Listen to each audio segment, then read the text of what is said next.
আমরা সবাই মিলে আমাদের ভাই বোন শিশুদেরকে ওখানে মরার জন্য ছেড়ে দিয়েছি। এটাই সত্য কথা। এবং এর জন্য পুরা উম্মাকে জবাব দিতে হবে, পুরা উম্মাকেই জবাব দিতে হবে। সবচেয়ে বড় জবাব দিতে হবে আরবের নেতাদেরকে, আশপাশের যারা নেতা আছে এদেরকে, আরবের যে নেতারা আছে এদেরকে বিগত 70 বছর ধরে এরা যা যা করেছে এর উত্তর দিতে হবে, জবাব দিতেই হবে, কোনো উপায় নাই।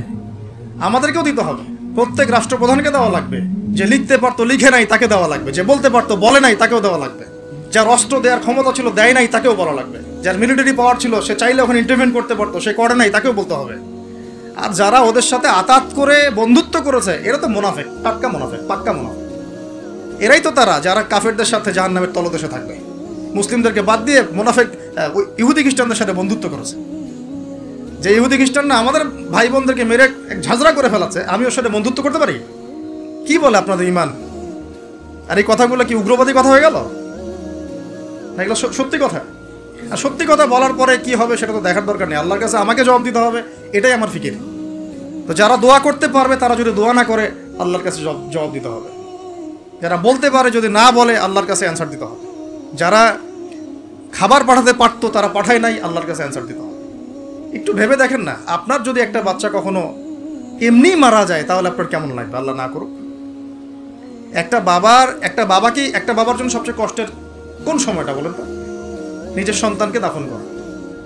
আমরা তো কখনো করি নাই এইটা, আমরা বুঝবো কিভাবে? যে ঘুমটাওয়ালা কিছু লোক বসে বসে অনলাইনে বলতেছে যে এগুলো ফিতনা, এটাই, ওরা কি কখনো নিজের সন্তানকে দাফন করেছে নাকি? কখনো কষ্ট স্বীকার করেছে নাকি? কখনো রিমান্ডে গিয়েছে নাকি?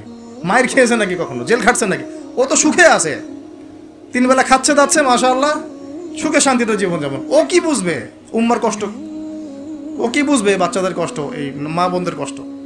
আর আমরা সর্বোচ্চ বলতে পারতেছি ব্যাস, কিন্তু সচেতনতা তো তৈরি করা দরকার। আপনার ছেলে যদি বলে ওখানে কি হচ্ছে, ওকে বলা উচিত, বাবা ওখানে কিছু শয়তান আছে, যে শয়তানগুলা আমাদের নিরীহ বাচ্চাদেরকে মেরে ফেলছে। তুমি যখন বড় হবা তোমাকে আল্লাহ পাক সামর্থ্য দিলে তুমি শয়তানগুলোকে মেরে ফেলিয়ে। বাচ্চাকে শেখানো উচিত। ওরা 100 বছর থেকে ওদের বাচ্চাকে এগুলো শিখাইছে।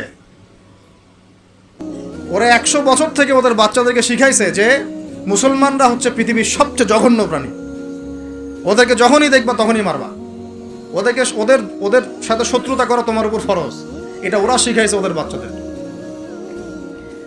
আমাকে বলেন, কোনো মানুষ, একটা সুস্থ স্বাভাবিক মানুষ হাসপাতালে বোমা ফেলতে পারে কিনা বলেন? সে হোক ইহুদি বা খ্রিস্টান বা হিন্দু বা বৌদ্ধ বা মুসলিম, মুনাফিক, যেই হোক, কোনো মানুষ কি হাসপাতালে বোম ফেলতে পারে? কিভাবে ফেললো? তাহলে কি পরিমাণ ক্ষোভ তারা ভিতরে ভিতরে লালন করে আপনার কি বোঝার বাকি আছে? ওরা সুযোগ পাইলে একটাকেও ছাড়বে না, সবাইকে মেরে ফেলা। এই জন্য অল্প অল্প করে আগাচ্ছে, অল্প অল্প করে, আস্তে আস্তে। আমি এটা নিয়ে বিস্তারিত আলোচনা করছি বিগত প্রায় 1 মাস থেকে, আরও 5 বছর থেকে বলে আসতেছিলাম। লাস্ট 1 মাসে আপনারা দেখছেন এখন কি হচ্ছে। ধারাবাহিক এরকম সেশন আসবে ইনশাল্লাহ। আরও অনেক কথা আছে, কিভাবে এই জায়গা তারা আসলো, এটা 4টাখানি কথা না, বিশাল হিস্ট্রি। এমন অনেক সময় হয়েছে, এগুলো কিছুই না, এমন অনেক সময় হয়েছে 1 দফাতে 2.5 লক্ষ মানুষকে মেরেছে তারা ওই জায়গাতে, 1 দফাতে। 1940 সালের কথা বলছি, এক্স্যাক্টলি 1939 সালের জুলাইয়ের দিকের কথা, 1939 সালের দিকের কথা বলছি। ওই সময় এরা 2.5 লক্ষ মানুষকে মেরেছিল। 2.5 লক্ষ মানুষ আপনাকে কি মনে হয়? এভাবে যদি আমি পরিসংখ্যান দিতে থাকি এখানে আজকে 3টা-4টা বাজবে। আমার কাছে কিতাবও আছে রেডি করা, এবং ইনশাআল্লাহ আল্লাহ পাক চাইলে ওটা পাবলিশও হবে ইনশাআল্লাহ। তখন আপনারা বাসায় পড়ে নিন, দেখেন কি হচ্ছে আসলে।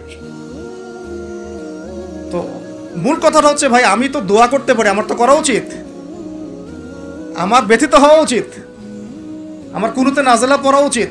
যদি আমার আরও বড় সামর্থ্য থাকতো, অ্যাটলিস্ট ওখানে ত্রাণ পৌঁছানো উচিত ছিল, বা আরও যদি বড় ক্ষমতা আল্লাহ পাক আমাকে দিতেন তাহলে ওদের মুখের সামনে বলা উচিত ছিল এটা অন্যায়, জুলুম, এর প্রতিবাদে আমরা জাতিগতভাবে পাশে আছি ফিলিস্তিনিদের, এবং মুসলিম রাষ্ট্রগুলোর ঐক্যবদ্ধ হয়ে একটা ফোরাম গঠন করা উচিত ছিল এদের বিরুদ্ধে।